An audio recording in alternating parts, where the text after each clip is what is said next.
It is Tuesday. First off, happy Tuesday to everybody out there. And second off, the question of today is, should the Ravens bench Mark Andrews? He's had a rough start to 2024. I'm going to dive into all of that, give you my opinion very shortly, so make sure you stick around for it. But before we get into any of that, I got to bring light something. We got a subscriber battle going on with Bengals Breakdown this week. They think they can get more subs than us this week leading up to the game. And then we're going to dominate them on the field on Sunday. We'll let the players, Lamar, Derrick Henry, Zay Flowers, we'll let them take care of that. Let's do our part here on YouTube, and let's destroy them in this subscriber battle, okay? It's only Tuesday. It's early. We're already down, only by 3 subs, though. But come on, let's take matters into our own hands. We got a lot of work to do. Let's beat the Bengals. I'll be giving updates on this all week long. And let's get into today's video. So we start with looking at some stats through this year, because 2024 has not been very nice to Mark Andrews. Started off the season in Kansas City, 2 receptions, 14 yards, 7 yards per catch, 0 touchdowns. Then to Las Vegas, his best game of the year, 4 receptions, 51 yards, a little bit over 12 yards per catch. And then you go to Dallas and Buffalo. 0 receptions, which means 0 yards, which means 0 touchdowns in 2 games straight. And that is the first time that has ever happened in Mark Andrews' career. The first time ever. And it kind of got everybody wondering and thinking, okay, what exactly is he doing? And I've talked about this before. Man, he does so much that can't be seen on a stat sheet. And John Harbaugh agrees with me. John Harbaugh said, I could probably try to talk to Mark to just make sure everything's okay. But he would just look at me like, what are you talking to me about? Everything's fine. Everything's good. Mark Andrews is going to definitely have some big games here catching the ball. So before I go into anything else, I have the question for you guys. This is going to be the pinned question on today's YouTube video, and you're about to get hit with a YouTube ad break. So to make that time go by faster, scroll onto the comment section, answer this for me. Is Mark Andrews washed? If you think yes, type Y. If you think no, type in and do it right now. So my thought on this is I'm a little bit more concerned than I was week 1, right? I don't think he's washed, but we kind of had these same questions after week 1 and after Isaiah Likely had over 100 yards receiving and Mark Andrews only had 14. Everybody was like, trade Mark, start Isaiah Likely. We found our guy. We don't need Mark anymore. And I was telling everybody, I'll say, hey guys, Mark does so much for this team that cannot be quantified. And I still feel that way. But after Sunday night and after the game against Dallas, it's safe to say I'm a little more concerned than I was. But I do, at the bare bones of it, have the same opinion. He does so much that cannot be quantified in numbers, that cannot be put on a stat sheet, that PFF can't tell you, that Next Gen Stats can't tell you. He just does so much for this football team. And a big part of it is blocking. Look at this block right here. First play from scrimmage on the offensive line. Derrick Henry, 87-yard touchdown run. That doesn't happen without Mark Andrews, right? And not only is he a great blocker, but he also takes attention away from guys like Zay Flowers, from guys like Isaiah Likely, from guys like Rashad Bateman, because he's had such a great career. Defenses have to key in on him. But again, the things that he does the best, the thing that he's done the best this year is blocking. And John Harbaugh even talked about that yesterday on Monday's press conference. John said, Mark had some phenomenal blocks out there. I mean, some dominant blocks. And he's not wrong, guys. But you're not paying him a base salary of $7 million a year to block.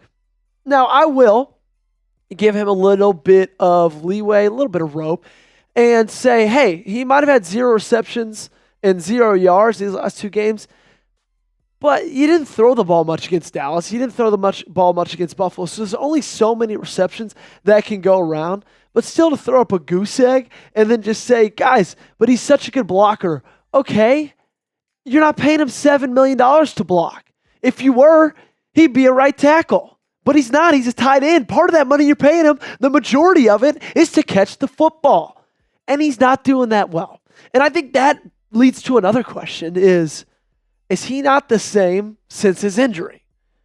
Because had a terrible injury last year, missed the majority of the middle to end of the season, then came back for the playoff game against Kansas City, 2 receptions, 15 yards, 7.5 yards per catch, 0 touchdowns.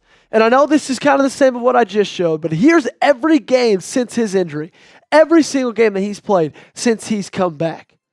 8 receptions, 80 yards, no touchdowns in 5 games. 80, what is that? Like, I'm trying to do some quick math.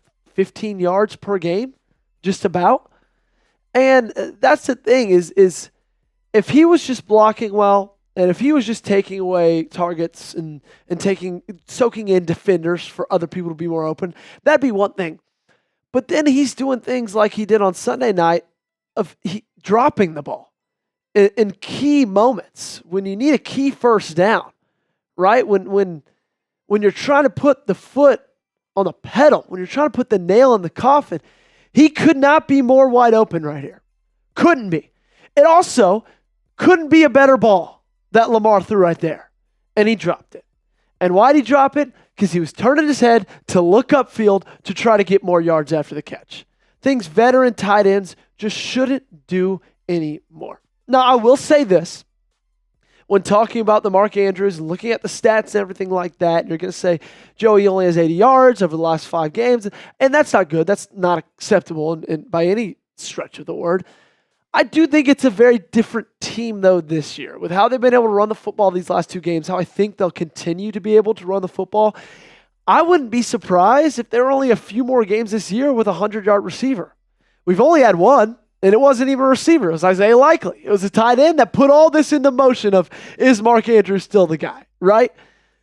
And so I will cut him a little bit of slack there. I really don't think there's going to be a lot of games on this team where a receiver has over 100 yards. But still, I'm looking for a little bit more from Mark. I really am. Now, coming up, I'll give you my final take on this entire scenario. But before we get into that, I got to give a shout out to the sponsor of today's video.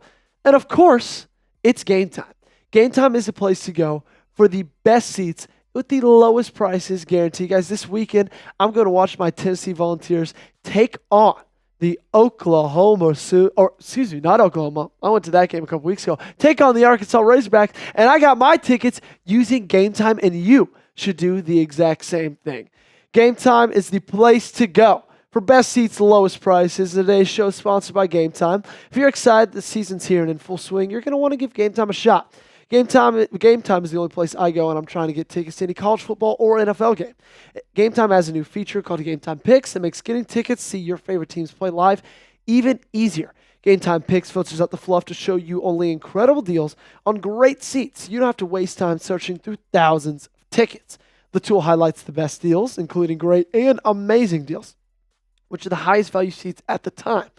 For some events, Game Time Picks also identifies a super deal, which is the best seat value in the venue. So take the guesswork out of buying tickets with Game Time. Download the Game Time app, create an account, and use code CHATSPORTS for $20 off your first $20 off your first purchase. Terms apply. Again, create an account and redeem code CHATSPORTS for $20 off. Download Game Time today.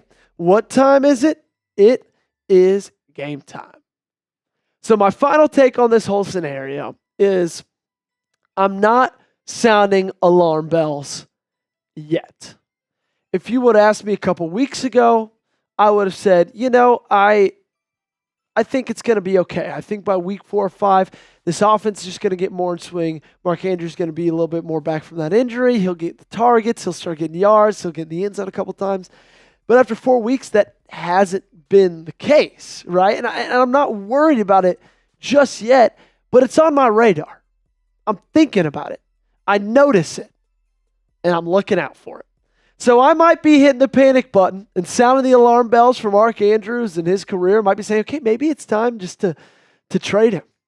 Get rid of him, right? Flip him for something. But I'm not there yet. Ask me again in about 4 weeks. All right.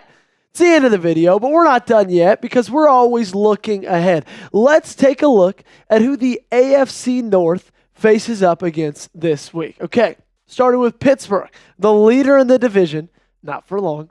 They take on Dallas in Pittsburgh. That's going to be Sunday Night Football. Like I said on the stream on Sunday, we are all massive Cowboy fans this weekend looking for them to take down Pittsburgh. Then Cincinnati, they play a familiar face, our face. Take on Baltimore.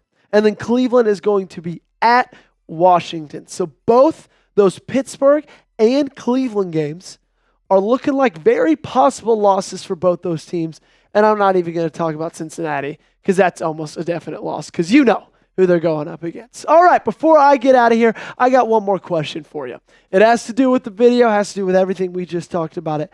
Do you think the Ravens should trade Mark Andrews? Make the call for me. If you think trade, go ahead and type T in the comment section. If you think keep, go ahead and let me know by typing K in the comment section. Thanks so much for tuning in, everybody. I'm your host, Joey Petersen. This has been Ravens Rundown. Go ahead and hit that sub button for me because we're taking on the Bengals in a sub battle. And like we're going to do on Sunday, we're going to destroy them right here on YouTube. So hit that sub button.